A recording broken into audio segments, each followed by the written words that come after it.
Hello student, welcome to NCERT classes by Rakesh Temre sir.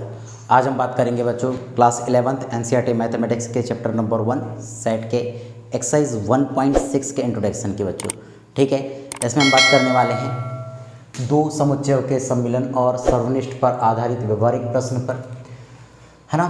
क्या बोला है कि practical problems on union and intersection of set. ठीक है बच्चों, जिसमें सम्मिलन का अर्थ होता है यूनियन, है ना। यूनियन और सर्वनिष्ठ का है इंटरसेक्शन। ठीक है बच्चों, इन पर आधारित कुछ क्वेश्चनों को देखना है हमें। देखते हैं इन्हें कैसे हल करेंगे। इन क्वेश्चंस को हल करने के लिए हमें कुछ फार्मूलोज की आवश्यकता होती है, जो फार्मूलेस मैं आपको बता देता हूँ क्या क्या फार्मूले हैं। कुछ फार्मूले हैं यहाँ पर, है ना, जिनके डेरिवेशन की कोई आवश्यकता नहीं होती हमें, बट इनके डेरिवेशन को भी हम समझ लेंगे कि इनका क्या डेरिवेशन होगा। ठीक है, वैसे आता नहीं एग्जाम में, ठीक है बच्चों, इंपॉर्टेंट नहीं है, बट जब फार्मूले ही बता रहे हैं तो हम इसके क्या देख लेंगे कि डेरिवेशन भी देख लेंगे। ठीक है बच्चों, तो बात करते हैं पहले फार्मूले की। फार्मूला नंबर फर्स्ट, फार्मूले को समझने के लिए सबसे पहले आपको वेनारिक समझना पड़ेगा कि वेनारिक क्या होता है इसका। तो वेनारिक बना लेते हैं यहाँ पर। ठीक है, देखिए यहाँ पर यूनिवर्सल ऑफ सेट ले लिए यू, जिसमें मैंने एक सेट माना हूँ, ये ए है, ये दूसरा सेट मान लेते हैं हम यहाँ पर बी है। ठीक है बच्चों, तो ये क्या हो जाएगा आपका a माइनस बी एंड ये हो जाएगा b माइनस ए, और जो ये प्राप्त हुआ हमें इसको बोलते हैं a इंटरसेक्शन ऑफ b। मैंने ये सब चीज़ आपको प्रीवियस एक्सरसाइज में भी बता दिया हूँ, आप इसको समझ लीजिएगा अच्छे से, इसको ध्यान से देखिएगा। ठीक है, तो देखते हैं इसका फर्स्ट क्या होता है फार्मूला। तो फर्स्ट फार्मूले के तहत हम बात करेंगे। फर्स्ट फार्मूला होता है कि n of a union b, a union b is equal to क्या होगा। अब a यूनियन b, मैं डेरिवेशन बता रहा हूँ, फार्मूला निकाल के बता दूंगा क्या होगा। तो n of a union b is equal to a union b बोला तो क्या हो रहा है कि a यूनियन b मतलब ये पूरा टोटल का टोटल होना चाहिए। तो यहाँ क्या दिया गया है, a minus B, a intersection b और a b माइनस a, हम इन सभी का ऐड कर देंगे। ठीक है, तो क्या हो जाएगा यहाँ पर n of a minus B plus n of क्या होगा a intersection b plus n of b minus a, सभी को ऐड कर दिया हमने यहाँ से। अब मैं क्या करूँगा यहाँ पर कि n of a minus b plus n of a intersection b plus n of b minus a plus n of a intersection b plus minus n of a intersection b। मतलब हमने राइट हैंड साइड में n of a intersection b और n of a intersection b को हमने क्या कर दिया, plus b किया माइनस b किया, मतलब जोड़ा भी है और घटाया भी है। ठीक है बच्चों, तो हम क्या करने वाले इज इक्वल टू, अब देखो इस पर्टिकुलर दो टॉपिक की बात करते हैं। तो n ऑफ a, देखो n of a minus B plus n of a intersection b is equal to क्या होगा, देखो यहाँ पर n of a minus B, देखो a माइनस बी दिखा आपको, और ये क्या दिख रहा है आपको a इंटरसेक्शन b। अगर आप इस दोनों को जोड़ दोगे तो टोटल a दिख रहा है आपको, तो मैं इसको कह सकता हूँ n ऑफ a प्लस। ठीक है, अब इन दो की बात करते हैं हम। तो इन दो को देखो n ऑफ b माइनस ए और n of a intersection b, देखो n ऑफ b माइनस ए और n of a intersection b, अगर इन दोनों को ऐड करोगे तो b दिख रहा है आपको, तो मैं इसको कह सकता हूँ n ऑफ b माइनस, अब क्या मिल गया अपने पास, n of a intersection b। ठीक है, तो क्या हो गया, n of a union b is equal to क्या प्राप्त हो गया आपके पास कि n a plus n b minus n of a intersection b। इतनी बात समझ में आ गई। तो यहाँ पर आपके पास फर्स्ट फार्मूला डेरिवेटिव हो गया। अब मैं सेकंड फार्मूले के ऊपर चर्चा करने वाला हूँ। यदि आपको मानना है कि यदि हमने कहा यदि a है ना, a intersection b is equal to 5। ठीक है, यदि मैंने कहा कि a intersection b is equal to 5, मतलब मैं इसका वेनारिक क्या बता देता हूँ आपको कि मान के चलो ये हो गया, ये यूनिवर्सल सेट हो गया, ये a हो गया और ये b हो गया, ये a है और ये b है। अब देखो दोनों में कुछ कॉमन नहीं है, intersection b is equal to 5, कुछ कॉमन नहीं है, तो हम क्या बोलेंगे, दूसरा फार्मूला, सेकंड जो फार्मूला निकलता है n of a union b is equal to, इसी फार्मूले से निकलता है n of a plus n of b। अब देखिए मैंने कहा कि a intersection b is equal to 5, मतलब a इंटरसेक्शन b में कोई एलिमेंट नहीं है, तो मैं क्या बात करने वाला हूँ, बोल दीजिए कि इसकी वैल्यू टोटल कितनी हो जाएगी, 0। तो लिखने की आवश्यकता नहीं है, तो ये क्या हो जाएगा, यदि क्या बोल देंगे, यदि a intersection b is equal to 5 तो क्या हो जाएगा, n of a intersection b is equal to 0। आपको ये टर्म याद रखनी है। तो सेकंड फार्मूला हमारे सामने ये दिख गया आपको कि कौन सा हो गया, N of A intersection B is equal to N A plus N B. ठीक है, अब थर्ड फार्मूले की बात करते हैं। तो थर्ड फार्मूला क्या होता है, ध्यान से देखिए, फार्मूला पहले लिख देता हूँ क्योंकि आपको जल्दी समझ में नहीं आने वाला है, इसलिए फार्मूला देखो। तो इसको देखेंगे हम, इसको बोलते हैं N of A union B union C is equal to N of A plus N of B plus N of C minus N of A intersection B plus minus N of A intersection B intersection C minus N of A intersection C plus N of A intersection B intersection C. इस फार्मूले को आपको याद रखना है। कौन सा formula हो गया, ये ज़्यादा यूज़ नहीं होता है वैसे, फिर भी देख लेते हैं क्या बोलता है, N of A union B union C is equal to N of A plus N of B plus N of C minus N of A minus A intersection B minus N of B intersection C minus N of A intersection C plus क्या हो गया, N of A intersection B intersection C हो गया। ठीक है बच्चों, तो अब इस फार्मूले को हमको देखना है, तो इस फार्मूले को अब कैसे हल करेंगे इस पर चर्चा करते हैं। ठीक है, तो देखिए ये फार्मूला कैसे हल हो जाएगा आपका, बहुत ही इजी है, ज़्यादा हार्ड नहीं है, समझना है इसको। देखो सबसे पहले हम क्या मान के चलते हैं कि मान के चलो, मैं इसको लिखता हूँ। देखो यहाँ मैंने बोला इस केस में कि ये हो जाएगा एन ऑफ ए यूनियन, मैंने कहा कि ये बी यूनियन सी ले लेता हूँ, समझ रहे हैं बात को। मैंने क्या बोला कि ये इसको एक सेट मान के चलता हूँ, ये बी यूनियन सी है ना, इसको एक सेट मान के चलता हूँ। तो देखो इसको ऐसा लिख सकता हूँ। अब इसमें फार्मूला कौन सा अप्लाई करने वाला हूँ, फर्स्ट वाला फार्मूला अप्लाई करने वाला हूँ। तो क्या होगा, ए देखो ए यूनियन बी, देखो ए यूनियन बी, ये टोटल इसको मैं अदर मान के चलता हूँ, डी मान के चलता हूँ टोटल पूरे को। तो मैं बोलूँगा यहाँ पर क्या बोल सकता हूँ, N of A plus N of B union C minus क्या हो जाएगा, एन ऑफ ए इंटरसेक्शन, क्या हो जाएगा, A intersection B union C, यही तो टर्म हो जाएगी। ठीक है, अब देखिए अब हम क्या करने वाले हैं, यहाँ पर मैंने बोला कि n हो गया एन ऑफ ए प्लस, अब देखो एन ऑफ, अब देखो यहाँ पर फार्मूला लग जाएगा, फर्स्ट वाला अप्लाई करूँगा मैं। अब बी यूनियन सी था तो यहाँ पर सॉरी ए यूनियन बी था, अब यहाँ बी यूनियन सी है, तो ये मान के चलना है। तो इसको लिख सकते हैं N of A sorry N of B plus N of C, N of C देखो बी भी था और सी भी था, minus N of A intersection sorry minus N of B intersection C. ठीक है, अब बच कितना गया मेरे पास, माइनस एन ऑफ ए, अब मैं इसको ऐसा लिख सकता हूँ एन ऑफ देखो माइनस, देखो इसको लिख सकते हैं ना, N of A union B.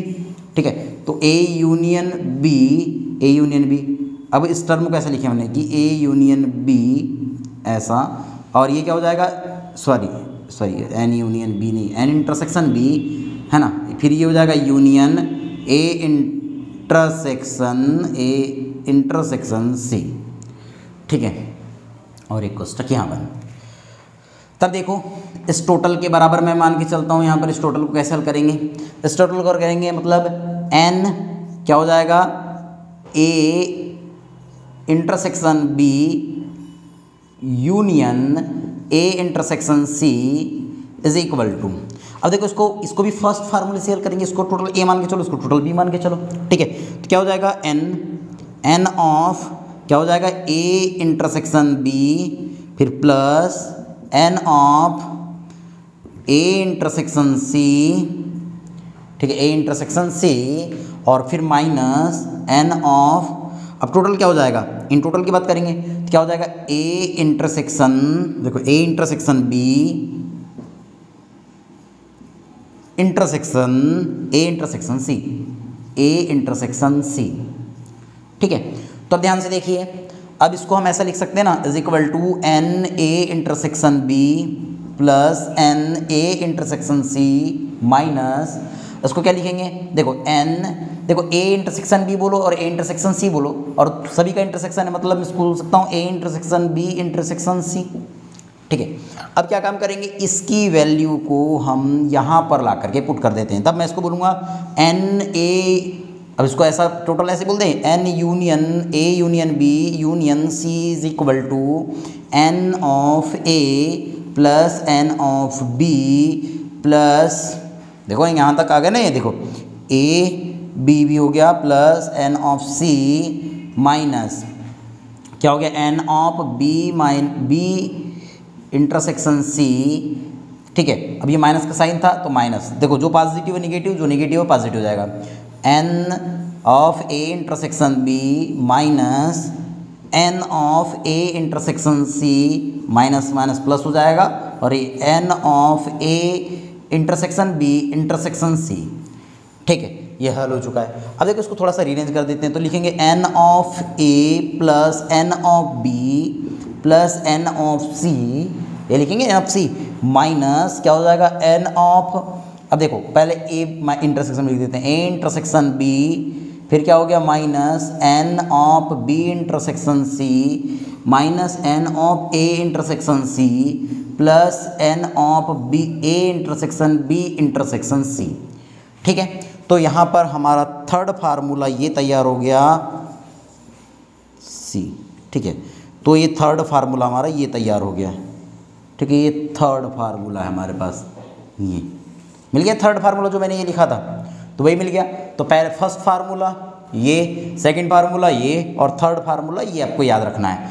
3 फार्मूले आप याद रखेंगे यहाँ पर। इन तीनों ही फार्मूले से यहाँ पर क्या बनने वाली है, मैथ्स बनने वाली है। हाँ, इसका वेन डायग्राम नहीं बताया मैंने आपको, तो वेन डायग्राम देख लीजिए, इस कॉर्नर में देख लेते हैं वेन डायग्राम यहाँ पर। तो ये क्या हो जाएगा, मान के चलो एक सेट ए हो गया ये, एक सेट बी हो गया ये, और एक अदर सेट सी हो गया ये। ठीक है, तो ऐसे फाइंड आउट करते हैं। तो आपको यहाँ पर इस प्रकार से समझना होगा, इस प्रकार से इसका वेन डायग्राम रहता है ये 3 सेट के लिए, तो इस प्रकार से वेन डायग्राम होगा, और इस वेन डायग्राम की सहायता से हम इसको भी हल कर सकते हैं। तो आपको यहाँ पर 3 फार्मूले समझ में आ गए कैसे कैसे डेरिवेट किए हैं हमने, तो please pause the video note it down. ठीक है बच्चों, देखते हैं। देखिए एग्जाम्पल नंबर 23 क्या कहता है, यदि x और y दो ऐसे समुच्चय है कि x यूनियन y में 50 अवयव है और x में 28 अवयव है, और y में कितने हैं 32 अवयव है, तो x इंटरसेक्शन y में कितने अवयव है ना। कहने का मतलब क्या है कि यदि मान लिया जाए कि x और y दो ऐसे समुच्चय है, x और y दो कोई ऐसे समुच्चय है कि x यूनियन y में कितने एलिमेंट है बेटा 50 एलिमेंट है, और x में 28 एलिमेंट है, और y में कितने एलिमेंट है 32 एलिमेंट है, तो x इंटरसेक्शन y में कितने एलिमेंट होंगे। तो सबसे पहले यहाँ पर हम हल की बात कर लेते हैं। दिया है, क्या क्या दिया हमारे पास कि number of x union y is equal to 50, फिर क्या कहेंगे number of a is equal to, number of a नहीं x, number of x is equal to कितना है 28, फिर number of y is equal to कितना हो जाएगा 32, and number of x intersection y is equal to question mark, हमें ज्ञात करना है। ठीक है बच्चों, तो ज़्यादा कठिन नहीं है, बहुत इजी सा क्वेश्चन है। देखो हमने फार्मूला पढ़ा था n ऑफ, है ना, n of a intersection a union b पढ़ा था, यहाँ पर इंटरसेक्शन की बात किया है, वही कठिन नहीं है, बस समझना है, लॉजिक है थोड़ा सा।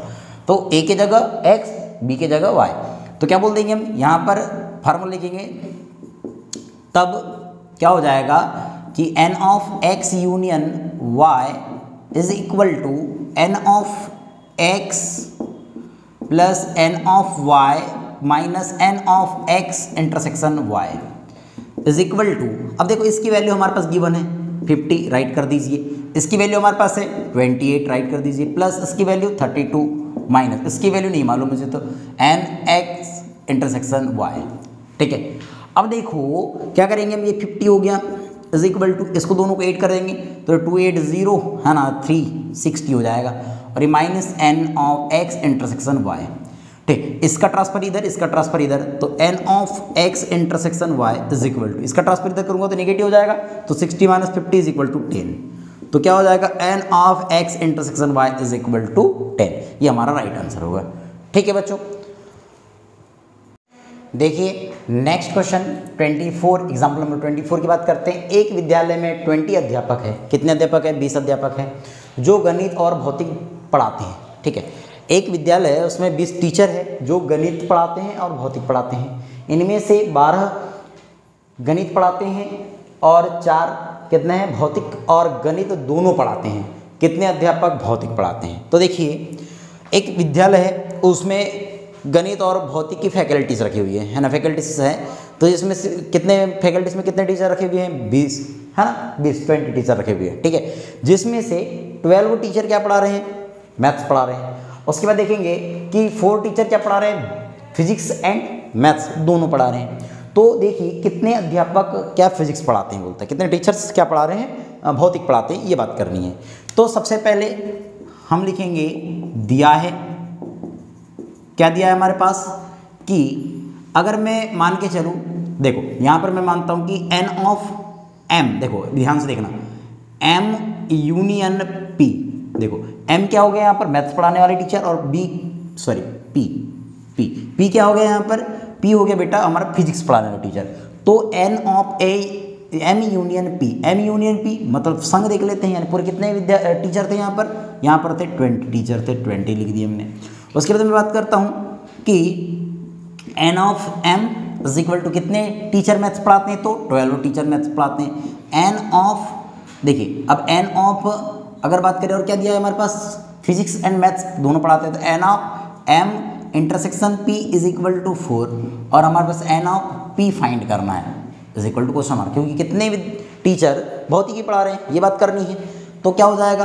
अब इसको सॉल्व करेंगे तब हम बोल सकते हैं कि तब फार्मूला हमको याद है, क्या हो जाएगा? n of m union p is equal to n of m plus n of p minus n of m intersection p। तो देखिए इसकी वैल्यू कितनी है? 20 है, इज इक्वल टू इसकी वैल्यू कितनी है? 12 है, प्लस इसकी वैल्यू 4 माइनस इसकी वैल्यू, इसकी वैल्यू नहीं पता, तो n ऑफ p माइनस इसकी वैल्यू मुझे पता है कि 4 है। चलो तो हो जाएगा 20 इज इक्वल टू 12 माइनस 4, 8 हो जाएगा, प्लस n इंटू पी। इसका ट्रांसफर इधर कर दीजिए, तो n of p is equal to 8, जब इधर ट्रांसफर होगा तो 20 माइनस 8 इज इक्वल टू कितना हो जाएगा? अगर 20 में से हम 8 को माइनस कर देंगे तो यहाँ पर कितना आ जाएगा? 12। तो इसका राइट आंसर कितना हो जाएगा? 12 हो जाएगा। ठीक है बच्चों,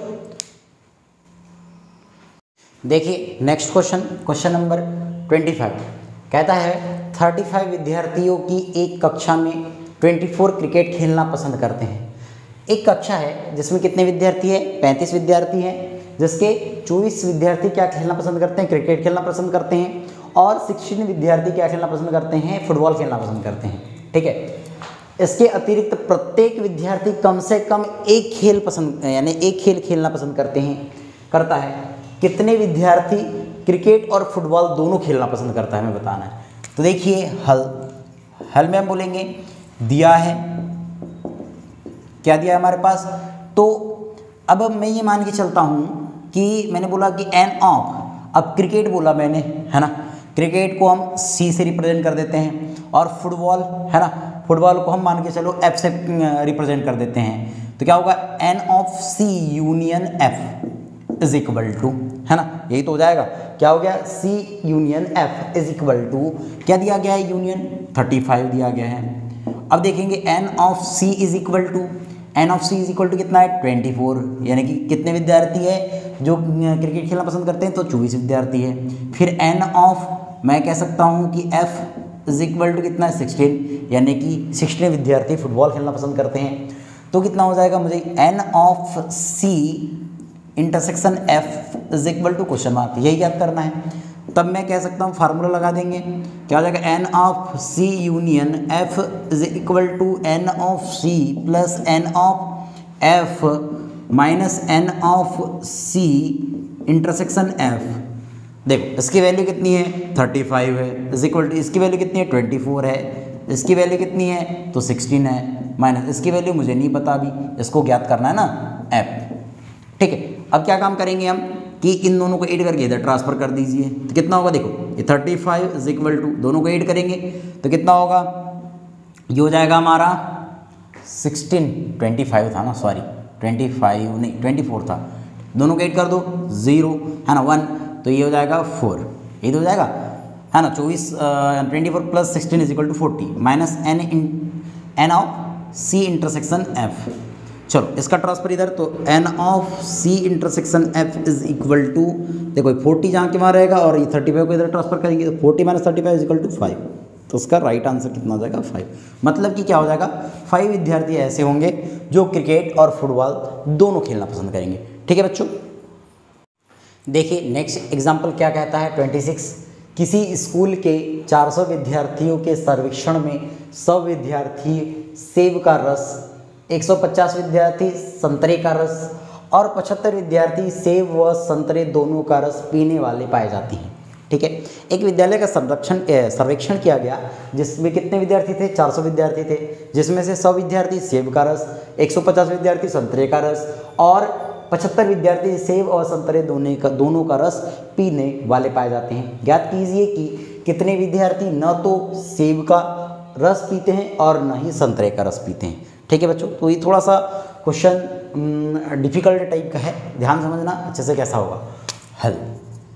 हल में सबसे पहले हम लिखेंगे दिया है, क्या क्या दिया है इस पर चर्चा कर लेते हैं। ठीक है, क्या दिया हुआ है हमारे पास, तो नंबर ऑफ, अगर मैं देखो अब मैं यहाँ पर x y मान के चलता हूँ, बहुत देखो x किसको मानता हूँ, x मैंने मान लिया कि यहाँ पर x जो है सेब का रस पीते हैं, है ना, सेब वाले के लिए, है ना, और संतरे के लिए मैं मान लेता हूँ कि y मान लेता हूँ। ठीक है, तो n of x union y is equal to, अगर आप देखेंगे तो कितने हैं, 400 विद्यार्थी थे पूरे टोटल, है ना, इस विद्यालय में, इस स्कूल में कितने विद्यार्थी थे, 400 थे। अब मैं बोलूँगा n of x is equal to कितने विद्यार्थी सेब का रस पीना पसंद करते हैं, तो 100 विद्यार्थी। फिर मैं बोलूँगा n of y is equal to कितने विद्यार्थी संतरे का रस पीना पसंद करते हैं, तो 150 विद्यार्थी है। और फिर n of x intersection y is equal to, अगर आप देखिए तो n of x intersection y दोनों पसंद करते हैं, तो 75 विद्यार्थी हैं। ओह देखो चारों चीज़ दी गई है। अब हमें ज्ञात क्या करना है, देखो ज्ञात कीजिए कि कितने विद्यार्थी न तो सेब का रस पीना पसंद करते हैं और न ही संतरे का रस पीना पसंद करते हैं। तो हमको ये थोड़ा सा क्वेश्चन बहुत ही अच्छा दिया गया है, कैसे इसको हल करेंगे देखो। तब हमको ज्ञात क्या करना है, तो ज्ञात करना है, यहाँ हम देख लेते हैं, यहाँ लिख देता हूँ मैं, यहाँ पर क्या ज्ञात करना है, n ऑफ कितने विद्यार्थी न तो सेब का रस पीना पसंद करते और न ही संतरे का रस पीना पसंद करते हैं। मतलब a dash intersection b dash, ये बात मुझे ज्ञात करनी है। क्या बात ज्ञात करनी है मुझे, कि n of a dash intersection b dash, ये बात याद करनी है। ठीक है बच्चों, तो अब इसको कैसे ज्ञात करेंगे, देखिए तो हम इसको लिख सकते हैं, देखो तब मैं बोलूँगा कि n of a dash intersection b dash is equal to, अब मैंने आपको डी मॉर्गन के थ्योरम बताया था, है ना, उस डी मॉर्गन के थ्योरम से इज इक्वल टू मैं इसको लिखूंगा n of a union b of whole dash. ठीक है, इसको ऐसा लिखेंगे। अब इसको हम क्या लिख सकते थे, इसको लिख सकते थे n ऑफ, है ना, ये क्या लिख सकते थे, इसको क्या बोलते हैं, यूनिवर्सल सेट, है ना, universal n of u is एक माइनस क्या हो जाएगा, n of a union b, ये लिखा जाता है। ठीक है, तो इज इक्वल टू, अब n ऑफ u कितने विद्यार्थी है, तो 400 विद्यार्थी थे, तो ये 400 लिख दिया। ठीक है, अब हम बात करेंगे minus n of a union b। अब ये मत बोलना कि n of a union b मतलब x y से माने थे ना हमने, तो a डैश क्यों बोल दिया हमने, तो यहाँ पर मैं मान लेता हूँ, इसको बोल देता हूँ x और ये y। ठीक है, तो क्या हो जाएगा, x y के टर्म में लिख दो, तो ये हो जाएगा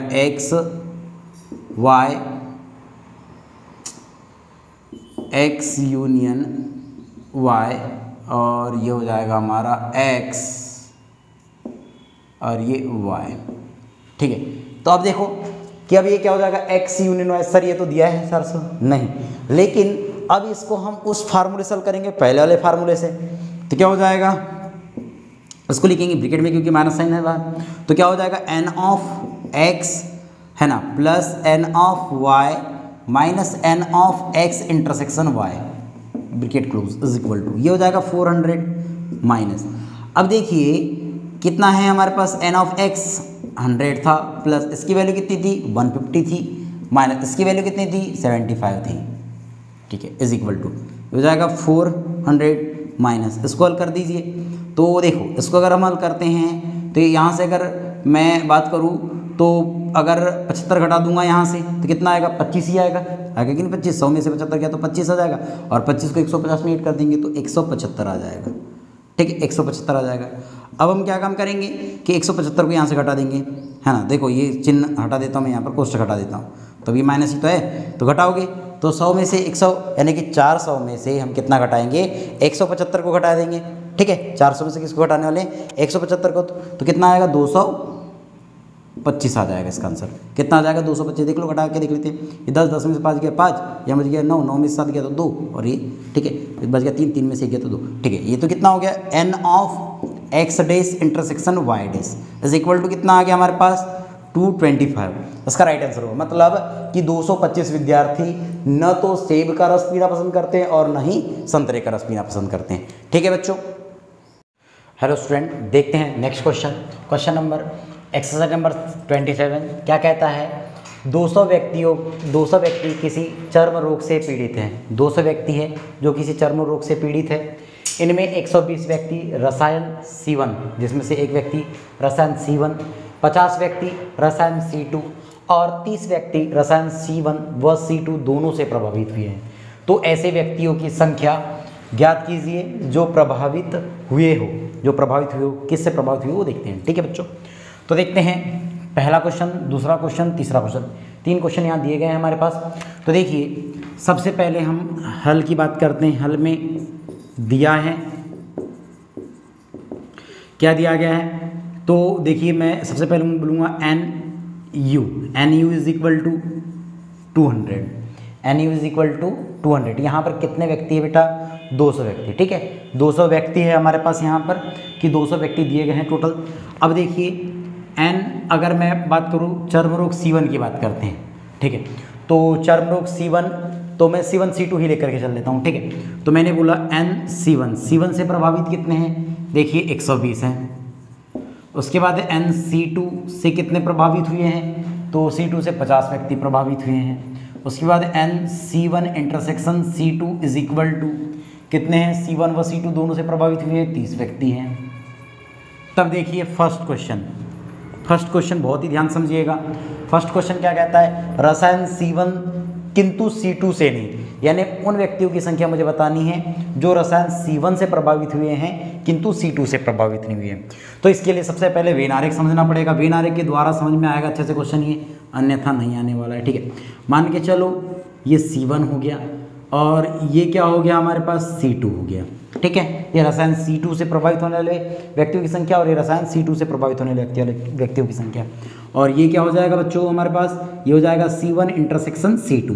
ठीक है, तो देखिए क्या बोला है कि रसायन C1 किंतु C2 से नहीं, है ना। रसायन C1 से प्रभावित होना चाहिए किंतु C2 से नहीं। तो ये वाला जो भाग दिख रहा है आपको, ये वाला मैं इसको छायांकित कर देता हूँ। देखिए इससे देखो ये C1 और C2 दोनों से प्रभावित हुए व्यक्तियों की संख्या है कि नहीं। लेकिन ये अगर बात किया जाए यहाँ पर, तो ये केवल देखिएगा तो रसायन C1 से प्रभावित होने वाले व्यक्तियों की संख्या है। ठीक है, और ये रसायन C2 से प्रभावित होने वाले व्यक्तियों की संख्या है, और ये C1 और C2 से प्रभावित होने वाले व्यक्तियों की संख्या है। ठीक है, तो देखिए यहाँ पर बोला है कि C1 से प्रभावित होना चाहिए लेकिन किंतु C2 से नहीं। तो मैंने इस टर्म को आपको बताया था कि ये C1 माइनस C2 है, और इसकी को बताया था कि ये C2 माइनस C1 है। ठीक है, तो मुझे ज्ञात क्या करना है, तब फर्स्ट कंडीशन में बात कर रहे हैं कि रसायन C1 किंतु C2 से नहीं, मतलब C1 से प्रभावित होना चाहिए, तो C1 माइनस C2, है ना, C1 माइनस C2, यही तो बात करेंगे। C1 minus C2 is equal to, तो ये टोटल कितना है यहाँ बताइए, ये टोटल C1 है। तो मैं कह सकता हूँ नंबर ऑफ, है ना, ये बात करेंगे तो मैं बोल सकता हूँ नंबर ऑफ C1 में से क्या घटा दूंगा, minus number of C1 intersection C2 घटा दूंगा, इज इक्वल टू। तो देखिए क्या हो जाएगा, NC1 की वैल्यू 120 है, माइनस इसकी वैल्यू कितनी है 30 है, इज इक्वल टू अगर हम बात करें तो 90।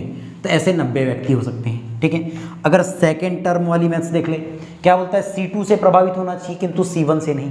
तो सेम वही formula NC2 minus C1 is equal to, अब यहाँ पर NC2 आ जाएगा। देखिए C2 से प्रभावित होना चाहिए किंतु C2 से प्रभावित होना चाहिए किंतु C1 से नहीं, और ये C1 C2 दोनों से प्रभावित है।